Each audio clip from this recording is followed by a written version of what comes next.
لوگ یہ بہت پوچھتے ہیں کہ ہمارا کوئی فرقہ نہیں ہے, ہم صرف اسلام کو فالو کرتے ہیں. یہ ایک ایسی بات ہے جو کہنے میں بڑی خوشنما ہے, پریکٹیکل لائف میں یہ بالکل ان لوگوں کا کام ہے جنہوں نے اسلام پہ چلنا ہی نہیں ہوتا. سمجھ رہے ہو کہ نہیں سمجھ رہے؟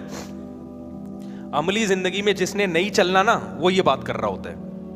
جو بھی چلتا ہے نا اس کو اپنے آپ کو ایک کھڈے لائن لگانا پڑتا ہے کہ میں کس جماعت سے میرا تعلق ہے. وجہ اس کی یہ ہے کہ نبی صلی اللہ علیہ وسلم نے فرمایا میری امت کے 73 فرقے ہوں گے. کتنے فرقوں میں ڈیوائڈ ہوگی؟ 73. ان میں ایک صحیح ہوگا, باقی 72 کیا ہوں گے؟ جہنمی ہوں گے. تو وہ ایک جو صحیح ہوگا وہ بھی کیا ہوگا؟ فرقہ ہوگا. وہ کیا ہوگا؟ وہ 73 فرقوں میں سے ایک فرقہ ہوگا نا وہ. اب وہ ایک فرقہ نبی صلی اللہ علیہ وسلم نے یہ نہیں بتایا کہ وہ دیوبندی ہوگا, بریلوی ہوگا, اہل حدیث ہوگا, حنفی ہوگا, شافعی ہوگا. نہ نہ نہ, آپ نے اس کی علامت بتائی کہ یہ وہ فرقہ ہوگا کہ جو قرآن حدیث اور صحابہ کو فالو کرے گا. قرآن حدیث اور صحابہ کو. کیا مطلب؟ جو فرقہ صرف قرآن کو مانتا ہے, حدیث اور صحابہ کو نہیں مانتا, وہ بھی ان جہنمیوں فرقوں میں سے ہے. آپ سروے کریں, بہت سے فرقے اس وقت ایسے ہیں جو صرف کہتے ہیں ہم قرآن کو مانتے ہیں, حدیث کا انہوں نے انکار کیا ہے. ایسے اسکالرز کے میں نام لے کے بتا سکتا ہوں, لیکن ضرورت نہیں ہے نام لینے کی. جب بھی حدیث آتی ہے وہ کہتے ہیں ہم قرآن کو مانتے ہیں. بھائی قرآن اللہ کا کلام, نبی کا حکم کو کوئی ویلیو نہیں دیتے وہ. اور بعض تو صاف کہتے ہیں حدیث حجت ہی نہیں ہے. تو وہ فرقہ جس نام سے بھی ہوگا, چاہے پرویزی فرقے کے نام سے, چاہے کسی بھی نام سے ہو, ناموں میں کچھ نہیں رکھا, کسی بھی نام سے ہو, آپ اس فرقے کو فالو کریں گے تو کہاں جائیں گے؟ جہنم میں. ایک فرقہ وہ ہے جو کہتا ہے میں صرف قرآن اور حدیث کو مانتا ہوں. وہ صحابہ کو بیچ سے کیا کر دیتا ہے؟ ہٹا دیتا ہے. جب اس سے بات کی جائے کہ یہ صحابہ میں سب سے پہلے خلفائے راشدین ہے. بھائی خلفائے راشدین کا یہ فیصلہ ہے, خلفائے راشدین کی یہ حکم ہے, یہ تشریح ہے. وہ کہتے ہیں ہم قرآن و سنت کو مانتے ہیں, ہم عمر کا فیصلہ, عثمان کا فیصلہ, علی کا فیصلہ اور صحابہ کے فتوے اس کو فالو نہیں کر. کہتے بس حدیث دکھاؤ, ہمیں حدیث, ہر بات پہ کیا کہتے ہیں؟ ہمیں حدیث دکھاؤ. تو وہ کسی بھی نام سے ہو, چاہے دیوبندیت کے نام سے ہو, بریلویت کے نام سے ہو, اہل حدیث کے نام سے ہو, شیعت کے نام سے ہو, جس کا طرز عمل یہ ہوگا نا جس فرقے کا کہ وہ صحابہ کے اجماع کو کوئی ویلیو ہی نہیں دے رہا. 3 طلاق کے 3 ہونے پر صحابہ کا اجماع ہے. سمجھ رہے ہو؟ کسی ایک صحابی نے 8 رکعت تراویح نہیں پڑھی ہے, کوئی دکھا دو.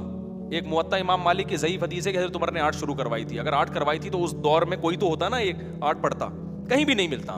تو وہ صحابہ کے اقوال کو, صحابہ کے فتووں کو کوئی ویلیو ہی نہ دے. تو چاہے کسی بھی نام سے وہ فرقہ, چاہے اہل حدیث کے نام سے, چاہے جماعت المسلمین کے نام سے, چاہے دیوبندیت کے نام سے, چاہے بریلویت کے نام سے, جب اس سے کہا جاتا ہے کہ یہ صحابہ کا اجماع ہے ان سب مسائل پر. میں تراویح کی تو ایک مثال دے رہا ہوں, ایسا نہ ہو کہ آپ تراویح کی وجہ سے اہل حدیث کو آپ جہنمی فتنہ قرار دینا شروع کر دیں. میں صرف ایک مثال سمجھانے کے لیے. بعض لوگ کیا ہوتے ہیں کہ پورا فرقہ جہنمی نہیں ہوتا, اس کے چند مسائل ایسے ہوتے ہیں جو اجماع امت کے خلاف ہوتے ہیں. اہل حدیث مانتے ہیں ہم صحابہ کے اجماع کو حجت مانتے ہیں. وہ اگر وہ یہ کہہ دیتے ہیں نا کہ ہم صحابہ کے اجماع کو حجت نہیں مانتے, پھر وہ یقیناً جہنمی فرقہ تھا. لیکن وہ زبان سے کہتے ہیں ہم صحابہ کے اجماع کو حجت مانتے ہیں, لیکن پریکٹیکلی نہیں مانتے. جب عملی طور پر جب معاملہ آتا ہے نا تو اس میں نہیں مانتے. تو اس لیے ہم کہتے ہیں چونکہ عقیدتاً مانتے ہیں, عقیدتاً, عملی التزام نہیں ہے, تو عقیدتاً مان رہے ہیں, تو عقیدتاً ماننے کی وجہ سے اہل سنت والجماعت سے خارج نہیں کیا جا سکتا ان کو. لیکن یہ ہے بہرحال گمراہی ہے, عملی طور پر یہ گمراہی ہے. اس کو جزوی گمراہی کہہ سکتے ہیں آپ, جزوی گمراہی. تو پراپر مانے, یہ جو چاروں امام ہیں نا, ابو حنیفہ, مالک, شافعی, احمد بن حنبل, ان کے فالوورز صحابہ کے اجماع کو حجت مانتے ہیں. تبھی ان میں کوئی فتویٰ آپ کو اجماع صحابہ کے خلاف نظر نہیں آئے گا. یہ کبھی قرآن و سنت کی وہ تشریح نہیں کریں گے جس پہ صحابہ نہ چلے ہوں. یہ ویلیو دیتے ہیں صحابہ کو. تو پراپر پورے طور پر جو وہ فرقہ جو جنتی ہے نا, وہ پورے طور پر جس فرقے میں وہ علامتیں پائی جاتی ہیں وہ چاروں ائمہ کے فالوورز ہیں. یہ چاروں فقہی مذاہب ہیں نا, حنفی, مالکی, شافعی, حنبلی, یہ وہ چاروں مکاتب فکر ہیں جن میں پورے طور پر یہ علامتیں پائی جاتی ہیں کہ یہ قرآن کو بھی مانتے ہیں, حدیث کو بھی, اور قرآن و سنت کی وہ تشریح جس پر کس نے عمل کیا؟ صحابہ کرام نے. یہ پورے طور پر. اب چاہے حنفیت کے نام سے اور شافیت کے نام سے، دیوبندی کے نام سے، بریلویت کے نام سے، اس سے کوئی فرق نہیں پڑتا، ناموں میں کچھ نہیں رکھا، وہ علامت جس فرقے میں ہوگی آپ کو اس کو فالو کرنا پڑے گا. باقی یہ کہ اگر یہ وہ جنتی فرقہ ہے تو یہ نام الگ الگ کیوں ہے، حنفی، شافی، مالکی، حنبلی، اس کا میں 20 دفعہ جواب دے چکا ہوں کہ یہ اختلاف ان کے درمیان فروعی ہیں جو صحابہ کے درمیان بھی موجود تھے. ان فروعی اختلافات کی بیس پر فرقہ نہیں وجود میں آتا، مکتبہ فکر تو وجود میں آتا ہے، فقہی رائے تو وجود میں آتی ہے، اس کو اس فرقے میں نہیں، یہ 4 فرقے نہیں ہیں اسلام کے، یہ مکتبہ فکر ہے. مکتبہ فکر کسے کہتے ہیں؟ صحابہ کرام میں بھی مکاتب فکر تھے. بعض صحابہ قرآن اور حدیث میں جب ٹکراؤ ہوتا تھا تو قرآن کو فالو کرتے تھے، حدیث میں تعویل. بعض جب ٹکراؤ ہوتا تو حدیث کو فالو کرتے، قرآن میں تعویل. تو یہ اصولی اختلاف ائمہ کرام میں بھی آیا، اس کی وجہ سے ان کے درمیان مسائل میں بھی اختلاف ہوا ہے. سمجھتے ہو کہ نہیں سمجھتے ہو؟ اور پھر اس فرقہ ناجیہ جو ایک فرقہ جنت میں جائے گا، اس کی ایک علامت نبی نے یہ بھی بتائی ہے کہ وہ سواد اعظم ہوگا. نبی نے فرمایا امت گمراہی پہ جمع نہیں ہوگی. امت میں صدیوں ایسا ٹائم آیا ہے کہ امت میں چاروں مکاتب، اہل سنت والجماعت کی بات کر رہا ہوں، جو گمراہ فرقے ہیں اہل سنت سے خارج ہیں ان کی تو میں بات ہی نہیں کر رہا. یعنی نبی صلی اللہ علیہ وسلم نے فرمایا میری امت گمراہی پہ جمع نہیں ہوگی. تو یہ چاروں مکاتب فکر صدیوں تک امت ان پہ جمع رہی ہے کہ ان چاروں میں سے ایک کو فالو کرو. تو اگر یہ 4 غلط ہو گئے نا تو اس کا مطلب وہ تو امت گمراہی پہ جمع ہو گئی. تو یہ خود ایک بہت بڑی علامت ہے کہ ان چاروں مکاتب فکر میں کوئی کسی کو فالو کرے گا تو وہ اس فرقہ ناجیہ میں داخل ہے، اس ایک فرقے میں ہے جس کے جنتی ہونے کی نبی نے خوشخبری دی، اور وہ ہے اہل سنت والجماعت. تو اہل سنت والجماعت کو جو فالو کرے گا نا وہ ہے جنتی. لیکن اہل سنت والجماعت کو جو پراپر فالو کرے گا، صرف لیبل نہیں لگائے گا، بدعتوں سے اپنے آپ کو بچائے گا. جتنی بدعتیں ہیں کہیں صحابہ میں تھیں ہیں؟ بولو نا. قرآن خوانی کی بدعت تھی صحابہ کرام میں، مرنے کے بعد قرآن خوانیاں ہو رہی ہیں. اذان سے پہلے صلاۃ والسلام، پھر یہ جو آج کل اور ربیع الاول پہ جو کچھ ہو رہا ہے، یہ کیا صحابہ میں تھا یہ سب چیزیں؟ تو بدعتوں سے اپنے آپ کو پاک کرنا ہے. پھر عقیدہ کون سا ہے؟ اہل سنت والجماعت کا صدیوں تک اجماع رہا ہے العقیدۃ الطحاویہ. امام طحاوی حنفی بہت بڑے محدث گزرے، انہوں نے عقیدے کی کتاب لکھی. تو یہ جو اہل سنت والجماعت جو فرقہ ناجی ہے اس کتاب پر سارے متفق ہیں، عقیدوں کی اس کتاب پر. سمجھ رہے ہو؟ تو جو اس کتاب سے ہٹے گا وہ اجماع امت سے ہٹ گیا. اجماع امت سے ہٹا اس کا مطلب وہ فرقہ ناجیہ، ناجیہ کا معنی نجات پانے والا فرقہ، اس فرقے سے دور ہو گیا وہ. تو عقیدہ طحاویہ کے عقائد میں تقدیر کا عقیدہ، فرشتوں کا عقیدہ، اسی میں یہ بھی ہے کہ ہم تمام صحابہ سے عقیدت اور محبت کے قائل ہیں. کسی صحابی کی تنقیص بھی ہمارے نزدیک جائز نہیں ہے. اس لیے اگر کوئی فرقہ ایسا ہے جو صحابہ کی تنقیص کرتا ہے، صحابہ کی توہین کرتا ہے، چاہے فرد ہو یا فرقہ ہو، تو وہ ان 73 فرقوں میں سے ایک ہے جس کے بارے میں نبی صلی اللہ علیہ وسلم نے جہنم کی وعیدیں سنائی ہیں. اور جو جنتی فرقہ ہے وہ تمام صحابہ سے کیا کرے گا؟ عقیدت کرے گا، محبت کرے گا. سمجھتے ہو کہ نہیں سمجھتے ہو؟ تو اس لیے آپ یہ نہیں کہہ سکتے کہ میرا کوئی فرقہ ہی نہیں ہے. آپ مسائل کس سے پوچھو گے؟ مسائل تو علماء سے پوچھو گے نا. تو علماء میں تو یہ ہوں گے آپ کو. بعض لوگ کہتے ہیں ہم ایسے عالم سے پوچھیں گے جس کا کوئی فرقہ نہیں ہے.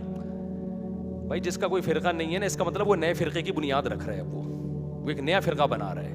تو یہ سب ٹوپی ڈرامے ہیں، یہ زبان کی بات نہیں. تو آپ کو ایک طرف ہونا پڑے گا، بھائی میں ہوں کیا؟ تو میرا کیا فرقہ ہے؟ میں اہل سنت والجماعت میں ہوں. میں کس میں ہوں؟ میرا یہ فرقہ ہے کہ میں سنی ہوں. سنی کا مطلب قرآن کو بھی حجت مانتا ہوں، حدیث کو بھی، اور والجماعت کا مطلب صحابہ کے اجماع کو بھی. میں اس سے اپنے آپ کو باہر نہیں کروں گا. پھر جب فروعی مسائل میں اختلاف ہوگا، فروعی مسائل میں، تو میں جتنے بھی مجتہدین گزرے ہیں ان کی رائے کو ٹھیک سمجھتا ہوں. پریکٹیکلی فالو کس کو کرتا ہوں؟ فقہ حنفی کو. اور کوئی شافی فقہ کو فالو کرتا ہے اس کو بھی ٹھیک سمجھتا ہوں. وجہ اس کی ہے کہ اس کے بھی بیس کیا ہے؟ قرآن و سنت اور صحابہ. کیونکہ بیس اس کی ٹھیک ہے، لہذا اگر کوئی اس کو فالو کرتا ہے تو یہ فروعی اختلاف ہے. لیکن پریکٹیکلی تو آپ نے ایک کو فالو کرنا ہے نا. تو ایک کو میں کیوں فالو کرتا ہوں؟ کس کو فالو کرتا ہوں میں؟ فقہ حنفی کو. اب اس پہ کوئی کہتا ہے یہ تو حنفی ہے، یہ ہم نہیں اس کے فتوے کو مانتے، تو قرآن و سنت کو نہیں مانتا. او بھائی جان، ابو حنیفہ، شافی، مالک، احمد بن حنبل آپ سے زیادہ قرآن و سنت جانتے تھے. آپ کبھی ہمارے پاس بیٹھو، آپ کو جو دلیل ابو حنیفہ کی سمجھ میں نہ آئے نا، ہم آپ کو بتائیں گے، آپ کی کھوپڑی میں آئے گی انشاءاللہ. آپ کی کھوپڑی وہ مینٹل لیول نہیں ہے، نہ آپ کو وہ حدیث کا پتہ ہوتا ہے نہ اس کا حوالہ پتہ ہوتا ہے. تو آپ بیٹھو، ہم آپ کو بتائیں گے. بہت سے لوگ آئے ہیں اور مطمئن ہو کے گئے ہیں الحمدللہ. یار ہم تو سمجھتے تھے امام حنیفہ کا قول حدیث کے خلاف ہے، جب بیٹھے تو پتہ چلا یہ قول ہی نہیں ہے ان کا. حدیث کے خلاف ہونا تو دور کی بات ہے. کم بختوں کو یہ بھی نہیں پتہ ہوتا کہ ابو حنیفہ نے یہ فرمایا بھی ہے کہ نہیں فرمایا. تو اب سوال پیدا ہوتا ہے کہ جو چاروں مکاتب فکر برحق تھے تو میں نے فقہ حنفی کو کیوں فالو کیا؟ میں نے فقہ حنفی کو 2 وجہ سے فالو کیا. نمبر 1، میں نے چاروں فقہ کا مطالعہ کیا، اہل حدیث کے دلائل کا بھی میں نے مطالعہ کیا. میں اتنا بیوقوف ہوں نہیں جتنا آپ کو یہاں ممبر پہ بیٹھا ہوا لگتا ہوں. لوگ کہتے ہیں یہ صرف شادیوں کے علاوہ ان کو کچھ نہیں آتا. ہمیں بہت کچھ آتا ہے. ہم بات آپ کے سامنے وہ کرتے ہیں جس کی آپ کو ضرورت ہے. آپ کو اور سوسائٹی کو ضرورت اس وقت یہ ہے کہ بیوہ طلاق یافتہ عورتوں کو سہارا دے کے زنا کو روکا جائے سوسائٹی میں. اس لیے میں زیادہ ٹاپک وہ چھیڑتا ہوں. آپ کو ابھی اس کی ضرورت نہیں کہ ہاتھ یہاں باندھے جائیں کہ یہاں باندھے جائیں آمین زور سے آہستہ. یہ ٹاپک کی آپ کو زیادہ ضرورت نہیں ہے، اس لیے ہم یہ ٹاپک کم چھیڑتے ہیں. ورنہ ہمیں یہ ٹاپک بھی الحمدللہ آپ سے زیادہ اچھے آتے ہیں، اور آج کل کے اسکالر سے تو بہت اچھے آتے ہیں. کتنے لوگ آئے ہیں میرے پاس جو سلفی تھے، بڑے بڑے پڑھے لکھے سمجھے جاتے تھے، آئے بیٹھے جب بحث ہوئی ہے تو مجھے اندازہ ہوا کہ ان کے دلائل ختم ہو گئے ہیں. تو ایسا نہیں، اتنے ہم بیوقوف ہیں نہیں جتنے آپ کو.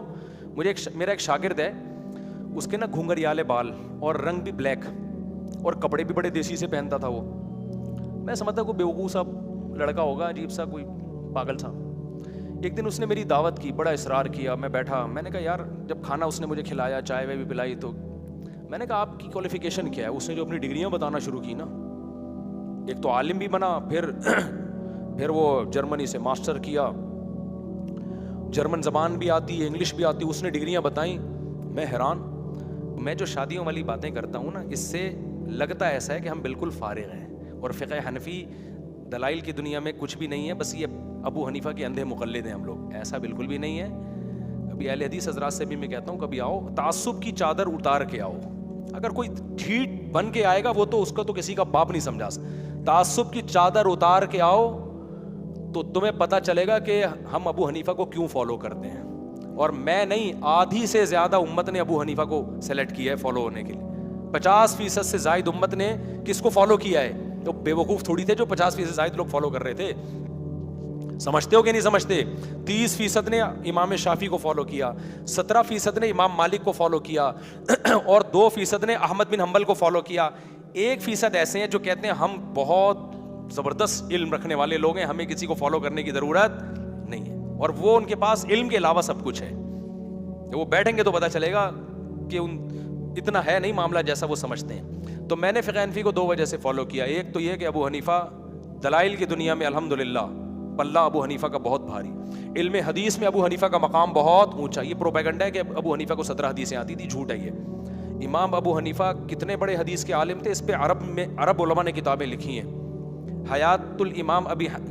حیات الامام الاعظم ابی حنیفہ، مصر سے کتاب چھپی ہے، قاہرہ سے، آپ کبھی پڑھ لیے گا. ہمارے یہاں تو ہیں لیکن ان کے حوالے اس لیے دے رہا ہوں کہ لوگ کہتے نہیں کہ تو بر صغیر کے علماء ان کو کیا پتا. تو ابو حنیفہ کو ایسی تھوڑی لوگوں نے امام اعظم کا لقب دیا ان کو.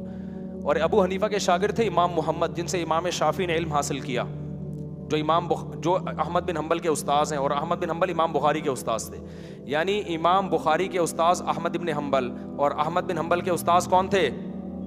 امام شافعی. امام شافعی کے استاذ امام محمد، امام محمد کے استاذ ابو حنیفہ. تو یہ کیوں ایک دوسرے کو استاذ بنا رہے ہیں؟ جس کو 17 حدیثیں آتی ہوں اس کے شاگرد کو امام شافعی جیسا عالم استاذ بنائے گا، اور اگر بنا بھی لے تو احمد بن حنبل اس کو فالو کرے گا، اس کو استاذ بنائے گا. اور اگر بنا بھی لے تو امام احمد بن حنبل کی اتنی ویلیو ہوگی کہ امام بخاری ان کو استاذ بنائے. کیا ہو گیا بھائی جان؟ تو بھائی یہ آج کل کے اسکالرز ہیں، یہ منجن بیچ رہے ہیں. سمجھ رہے ہو؟ ان کے منجن میں نہ ہو. پوری امت تو ایک صدیوں سے تواتر سے ایک چیز چلی آ رہی ہے نا، اہل سنت والجماعت کی بات کر رہا ہوں، تو اس کو مت چھوڑو ایسے. تو میں ابو حنیفہ کو کیوں فالو کرتا ہوں؟ امام حنیفہ کو ہم اس لیے کہ ہم نے دیکھا کہ علم حدیث میں بھی ان کا بہت اونچا مقام. امام حنیفہ کہتے ہیں میں نے عبداللہ بن مسعود کا علم حاصل کیا ان کے شاگردوں سے، علی کا علم حاصل کیا ان کے، یہ نہیں میں نے ڈائریکٹ ان کے شاگردوں سے براہ راست علم حاصل کیا میں نے. اور یہ دونوں کس کے شاگرد تھے؟ تبھی فقہ حنفی میں حضرت علی اور عبداللہ بن مسعود ان کو بہت ویلیو دی گئی ہے، کیونکہ یہ دونوں علم میں باقی صحابہ سے آگے تھے. آپ دیکھیں گے حضرت علی رضی اللہ تعالیٰ عنہ کے فتوے اور ابن مسعود کے فتاوا، ان کو بہت زیادہ ویلیو دی گئی ہے فقہ حنفی میں. رفع الیدین بھی اس لیے نہیں کیا جاتا کہ عبداللہ بن مسعود اور ان کے شاگرد رفع الیدین نہیں کرتے تھے، اور عبداللہ بن مسعود کا مقام بہت اونچا ہے. تو ایک تو میں نے اس لیے امام حنیفہ کو، فقہ حنفی کو میں نے اس لیے فالو کیا. دوسرا اس لیے فالو کیا کہ بر صغیر میں یہاں سب سے زیادہ رائج کون سا فقہ ہے؟ فقہ حنفی. تو جو عوام کا فقہ ہے، آپ کیوں 1.5 اینٹ کی الگ مسجد بنا رہے ہو وہاں جا کے؟ میں یہاں کوئی اور فقہ فالو کرنا شروع کر دوں تو لوگ کنفیوژن میں آئیں گے نا. کیا خیال ہے بھائی؟ سعودی عرب میں فقہ حنبلی ہے, وہاں کوئی پیدا ہی وہیں ہوا, رہا ہی وہیں ہے, یا ملیشیا میں فقہ شافعی ہے, میں تو کبھی نہیں کہتا کہ تم حنفی بن جاؤ یار, سارے جب ایک مکتبہ فکر کے علماء ہیں اور وہ بھی برحق مذہب ہے, تو اسی کو فالو کرو, 1.5 انٹ کی الگ مسجد کیوں بنا رہے ہو آپ؟ اب یہاں دیکھو نا کتنا اختلاف ہو رہا ہے. ساری زندگی فقہ حنفی کو فالو کیا, فتویٰ لینے کے لیے بیوی اہل حدیث کے پاس جا رہی ہے, شوہر حنفی کے پاس جا رہا ہے, وہ فلانے کے پاس, ایک تماشا بنایا ہوا ہے دین کو, اس سے اختلاف پیدا ہوتا ہے. تو فقہ حنفی کو ہم 2 وجہ سے فالو کرتے ہیں. ایک یہ کہ دلائل کی دنیا میں الحمدللہ فقہ حنفی کا پلڑا سب سے زیادہ بھاری ہے, اور جس کو بھاری نہ لگے وہ بیٹھے ہمارے پاس, تعصب کی اینک اتار کے آئے تو انشاءاللہ وہ مانے گا کہ ایسا ہی نہیں ہے. دوسری بات یہ کہ بر صغیر میں رائج فقہ حنفی ہے, اس وجہ سے ہم فقہ حنفی کو فالو کرتے ہیں, سمجھتے دونوں کو صحیح ہیں, باقی یعنی چاروں فقہ کو صحیح سمجھتے ہیں. اور ایک آخری بات, جب بات ہوئی چلی ہے, فقہ حنفی کا مطلب ہر چیز میں ابو حنیفہ کو فالو کرنا نہیں ہے, خوب سمجھ لو. فقہ حنفی صرف ابو حنیفہ کے اقوال کا نام نہیں ہے. امام ابو حنیفہ تک بعض حدیثیں پہنچی نہیں تھیں, لہذا انہوں نے اپنے اجتہاد سے ایک فتویٰ دیا, لیکن بعد میں وہ حدیث ان کے شاگردوں تک پہنچ گئی تو اس فتوے سے ان کے شاگردوں نے رجوع کیا ہے. کتنے اقوال ایسے ہیں جس میں امام ابو یوسف اور امام محمد کے قول پہ فتویٰ دیا جاتا ہے, کیونکہ اس بارے میں ہمیں صحیح حدیث کس کی تائید میں ملتی ہے؟ امام ابو یوسف اور امام محمد کے قول پہ مل رہی ہوتی ہے. صحیح حدیث کی وجہ سے ابو حنیفہ کے قول کو چھوڑ دیا. تو یہ جو اہل حدیث بدگمانی پھیلاتے ہیں ہمارے بارے میں کہ ہم صحیح حدیث کے ہوتے ہوئے بھی ابو حنیفہ کے قول کو لیتے ہیں, یہ بالکل جھوٹ ہے. ایسا آپ فقہ حنفی میں نہیں دکھا سکتے کہ صحیح حدیث موجود ہے اور ہم صحیح حدیث کو چھوڑ کر کس کے قول کو لے رہے ہیں؟ ابو حنیفہ کے قول کو لے رہے ہیں. ہوتا یہ ہے کہ آپ کے مطلب کی آپ کو حدیث مل رہی ہے, آپ کو ابو حنیفہ کے قول کی دلیل ہی نہیں مل رہی ہوتی اپنی جہالت کی وجہ سے, تو آپ سمجھ رہے ہوتے ابو حنیفہ کا قول کس کے خلاف ہے؟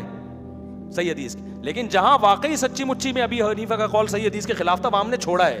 اس کی مثال دیتا ہوں میں, ہوائی بات نہیں ہے. امام ابو حنیفہ کے نزدیک نماز استسقاء نہیں ہے, بارش کی جو 2 رکعتیں ہم جا کے پڑھتے ہیں نا, امام حنیفہ کے نزدیک اس کا ثبوت ان کی رائے یہ کہ صرف توبہ استغفار کرو, نماز نہیں ہے.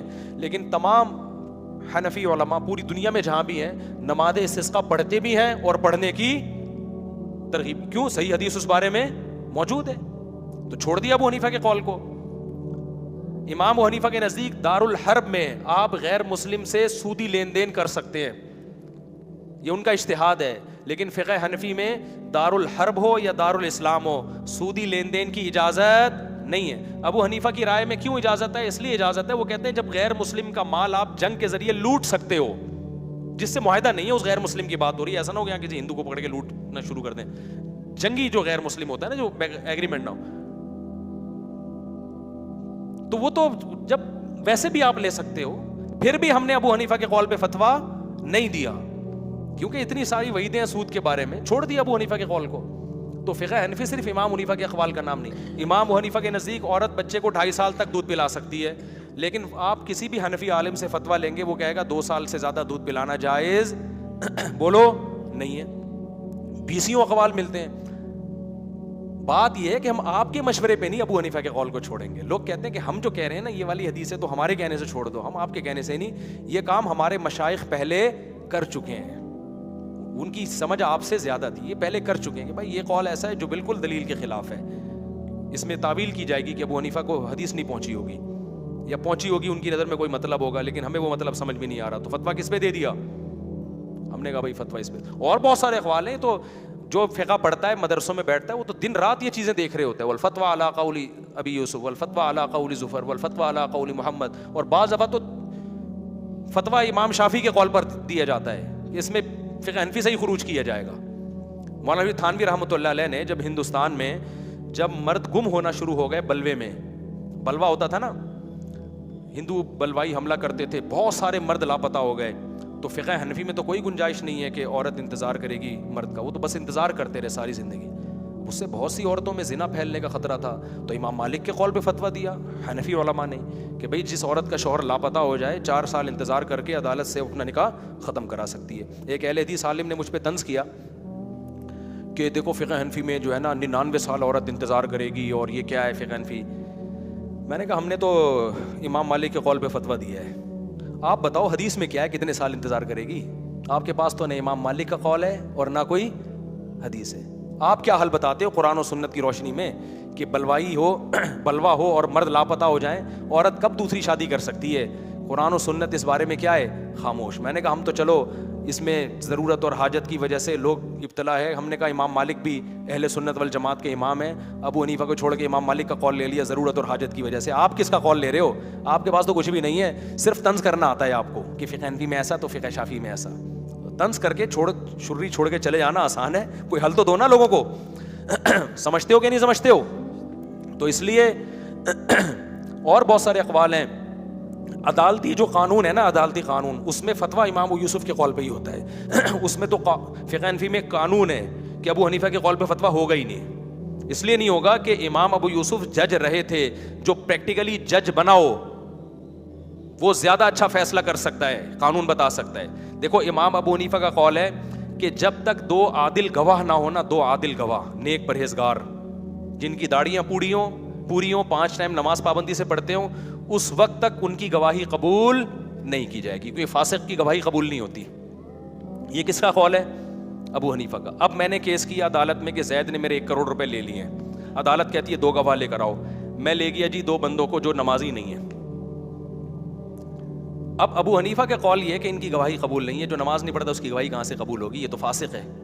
امام ابو یوسف جو ابو حنیفہ کے شاگرد تھے وہ جج رہے ہیں. وہ ہدایہ میں لکھا ہے کہ ابو یوسف کے قول پہ فتویٰ دیا جائے گا کہ گواہ کے لیے نیک ہونا ضروری نہیں ہے. بس اتنا کافی ہے کہ لوگ کہتے ہیں جھوٹا نہیں ہے. وجہ اس کی ہے کہ اتنے نیک مارکیٹ میں لائیں گے کہاں سے, صحیح ہے نا.